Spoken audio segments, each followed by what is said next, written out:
អេសុធីងនោះស្វាមីអញមែនទេក្រែងគាត់ថាទៅធ្វើការនៅខ្វាំងជើមែនទេហេតុអីក៏មិននៅទីនេះ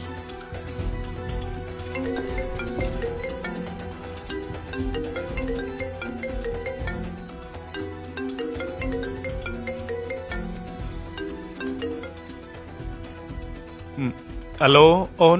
អាឡូលោកប្តីបងនៅឯណាអូ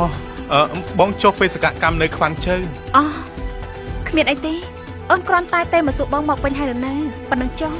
អូបាន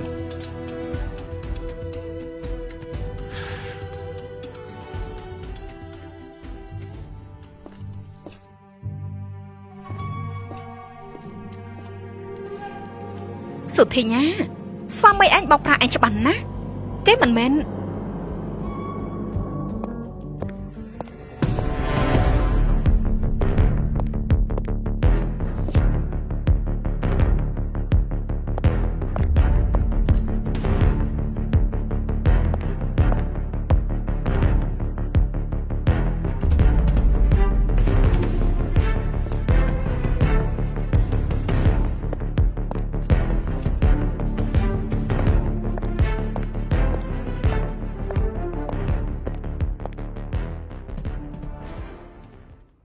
ហ៊ានបោកប្រាស់ខ្ញុំផងថ្ងៃនេះខ្ញុំនឹងដឹងឲ្យបានថាជាអ្នកណា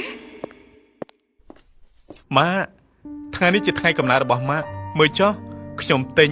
នំខេកហើយនឹងផ្កាជូនម៉ាក់ណាកូនប្រុសម៉ាក់កតញ្ញូមែនសំទោសណាកូនប្រុសម៉ាក់នាំទុកឲ្យឯងហើយ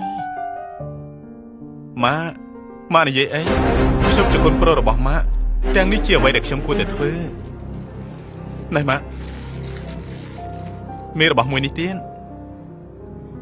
កូនប្រុសនេះជាស្អីទៅខ្ញុំក៏មិនដឹងថាវាឈ្មោះអីដែរម៉ាក់តែខ្ញុំអាសាឃើញស៊ូទីងគេយកមកប្រើក៏អូបណាស់ផ្ទះនេះពួកយើងជួលវាយូរណាស់ហើយក្លិនក៏ផ្អួលទៀតដូច្នេះខ្ញុំក៏យកមកជូនម៉ាក់ប្រើម៉ាក់ឃ្លានហើយនៅចាំខ្ញុំទៅទិញម្ហូបយកមកធ្វើឲ្យម៉ាក់ពិសាល្អណាស់ហ៊ានលួចទៅទទួលម៉ាក់បងឯងមកផងនៅកុហកខ្ញុំថាទៅខ្វាំងជើទៀតចាំតែមើលទេម៉ាក់យកទុកទៅក្លិននេះពិតជាក្រអូបមែនម៉ាក់ថ្ងៃនេះខ្ញុំនឹងបញ្ចេញឲ្យអស់ដៃម៉ាក់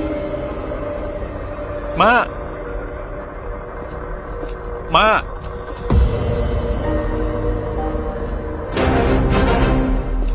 ក់ណែណាម៉ាក់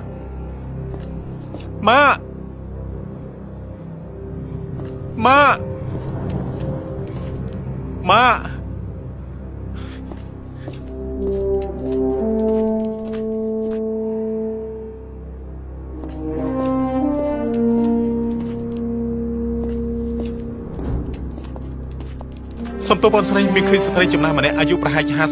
ហើយកម្ពស់នេះមានដើរនៅតាមនេះទេអរគុណ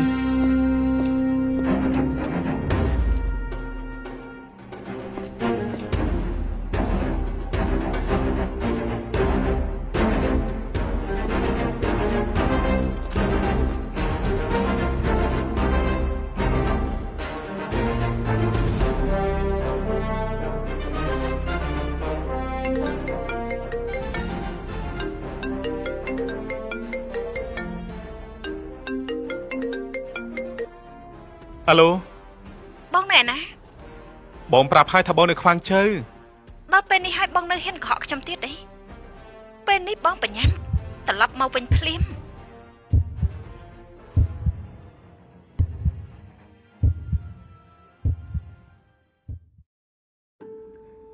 ថ្ងៃនេះក្រែងជាថ្ងៃកំណើតរបស់ម៉ាក់មែនទេខ្ញុំអត់បានត្រៀមអីមុនជូនម៉ាក់ទេខ្ញុំមានប្រាក់ 10000 យួនម៉ាក់ទុកប្រាកាទៅចង់ពិសាអីពិសានឹងទៅចង់ទិញអីទិញនឹងទៅកុំក្រែងចិត្តអីសុធីញ៉ាលុយនេះអត់មិនអាចទទួលបានទេពួកឯងរកលុយពិបាកណាស់ម្យ៉ាងទៀតម៉ាក់ចំណាស់នេះទៅហើយមិនត្រូវការចាយវាយអីទេម៉ាក់ទទួលទុកទៅម៉ាក់ចាស់ហើយមានលុយជាប់ខ្លួនទើបធ្វើឲ្យចិត្តស្ងំសុធីញ៉ា មើលនៅក្នុងផ្ទះឯងចោះរៀបចំរៀបរយណាស់លំបាកឯងហើយមិនក៏ម៉ាក់មានប្រសាបែបនេះទាំងនេះជាការងារដែលខ្ញុំគួរធ្វើម៉ាក់សម្រាប់សិនទៅខ្ញុំទៅធ្វើម្ហូបសិន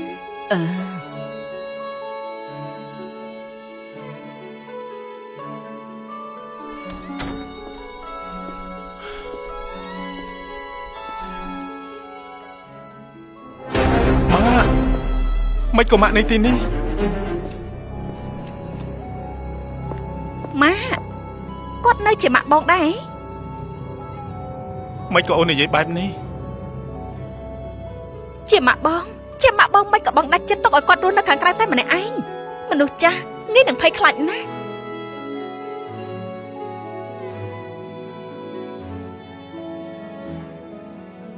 អូនសម្លាញ់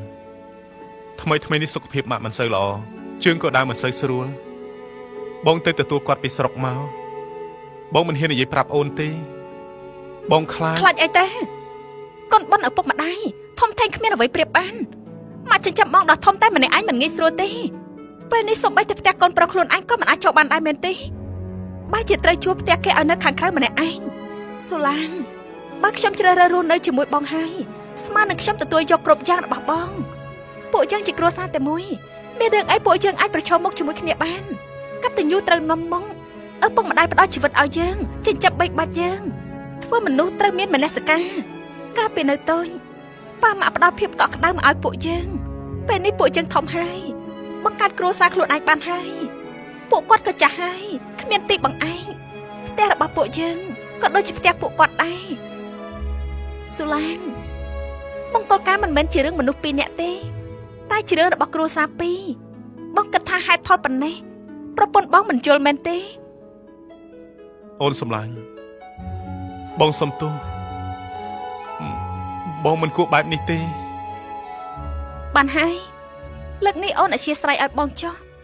ឆាប់ទៅលាងដៃទៅនឹងអាមកញ៉ាំបាយម៉ាក់ពិសាបាយម៉ាក់ពិសាបាយ